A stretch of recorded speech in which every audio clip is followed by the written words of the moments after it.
جو اس مہینے میں ماہ محرم میں ہم نے کرنا ہے، اس کا تعلق ہے فقط 10 محرم کے ساتھ۔ شعب الایمان بیہقی کی روایت کے مطابق آپ علیہ السلام نے فرمایا اگر تم یہ چاہو اللہ رب العزت پورا سال تمہارے اوپر رزق کے دروازے کھول دے، اللہ پاک تمہارے رزق میں وسعت اور برکت عطا فرمائے، اس کا ایک نسخہ اور طریقہ یہ ہے یوم عاشوراء یعنی 10 محرم کو اپنے گھر والوں پہ، اپنے اہل و عیال پہ وسعت تم کرنا، آنے والے سال میں وسعت تم پر میرا اللہ فرما دے گا۔ من وسع علی نفسہ و عیالہ وسع اللہ علیہ سائر سنتہ، فرمایا جو آدمی 10 محرم الحرام کو اپنے اہل و عیال پہ وسعت کرتا ہے، اللہ پورا سال اس پر رزق کے دروازے کھول دیتے ہیں، اللہ پاک وسعت اور برکتیں عطا فرما دیتے ہیں۔ اللہ توفیق عطا فرمائے، یوم عاشوراء اپنے گھر والوں پہ وسعت کریں۔ ایک بات میں عرض کرتا ہوں، یوم عاشوراء یہ وسعت کا دن ہے لیکن اس کا تعلق اپنے گھر کے ساتھ ہے۔ یہ جو حضور نے فرمایا کہ اللہ رزق میں وسعت دے گے کب؟ جب اپنے گھر والوں پہ وسعت کرو گے۔ صدقہ خیرات کرنی چاہیے، اس کے لیے پورا سال ہے۔ ہمارے کیا ہوتا ہے، ہم سمجھتے ہیں کہ اس دن میں صدقہ خیرات دوسروں پر کیا جائے، حضور فرماتے ہیں نا، اس دن اپنے گھر والوں پہ وسعت کیجیے، اللہ پاک تمہارے اوپر وسعت فرمائیں گے۔ آپ کہیں گے روزہ رکھنا ہے، پھر وسعت کیسے؟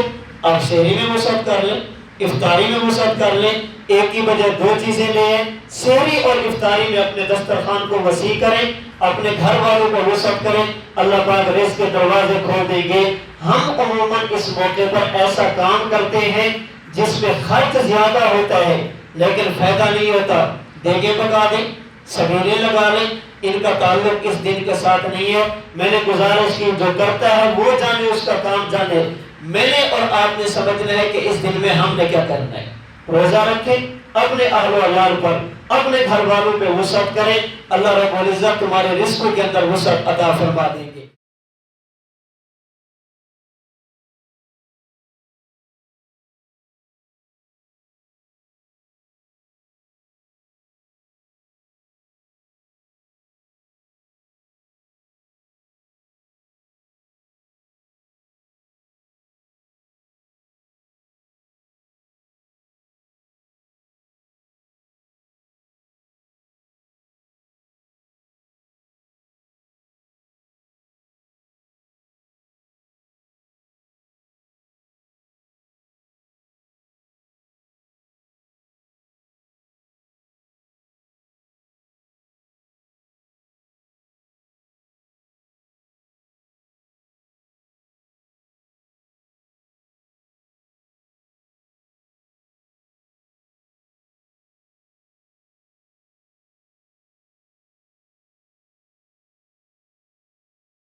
اپنے ایمان کی حفاظت کرنا، اپنے دین کی حفاظت کرنا، ایمان اور دین کی حفاظت کے لیے ضروری ایسی بات پڑھیں جن سے صحابہ اور آل دونوں کی محبت دل میں ہے، ایسی بات بیان کریں جن سے صحابہ کی بھی محبت دل میں ہے، آل کی بھی محبت دل میں ہے، ایسی بات کو سنیں جن کی وجہ سے صحابہ کی محبت اور آل کی محبت دل میں ہے۔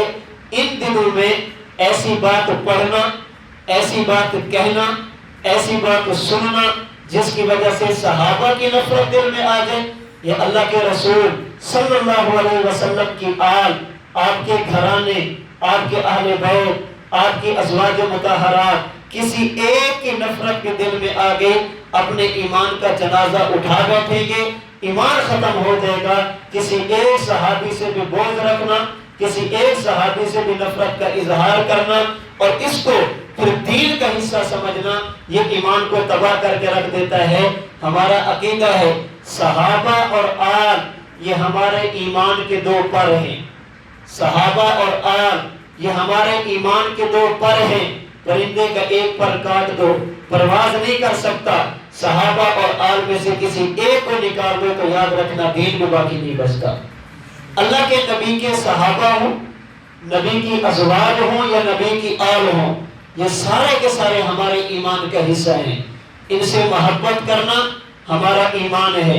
ان میں سے کسی ایک سے بھی بغض رکھنا، کسی ایک سے بھی نفرت کا اظہار کرنا، صحابہ سے محبت کر کے آل سے نفرت کرنا، آل سے محبت کر کے ازواج سے نفرت کرنا، ازواج کی محبت کی آڑ میں آل کی نفرت دل میں بٹھانا، یہ ایک مومن اور مسلمان کی شان نہیں۔ ہم اس بندے سے محبت اپنے ایمان کی بنیاد سمجھتے ہیں جس نے ایمان کی حالت میں اللہ کے رسول صلی اللہ علیہ وسلم سے ملاقات کی، اللہ کے نبی صلی اللہ علیہ وسلم کے ساتھ آپ کے ساتھ ایمان کی حالت میں ملاقات کی۔ وہ صحابی ہو تب، وہ ازواج مطہرات ہو تب، وہ آل رسول ہو تب، تو ان دنوں میں ہر کسی کو پڑھے نہیں، ہر کسی کو سنے نہیں، پڑھے وہ جن کی وجہ سے صحابہ اور اہل بیت کی محبت دل میں ہے، سنے وہ جن کی وجہ سے صحابہ اور اہل بیت کی محبت دل میں ہے۔ اس کے لیے مستند علماء، مستند واقعات، ان کی طرف توجہ کریں۔ آپس میں باتیں گھڑ کے ان کی نسبت آل کی طرف کرنا اور ایسی بات کرنا جن کی وجہ سے آل کی عزت بھی ختم ہو جائے، عظمت بھی ختم ہو جائے، حرمت بھی ختم ہو جائے، اپنے آپ کو ان چیزوں سے بچانا چاہیے۔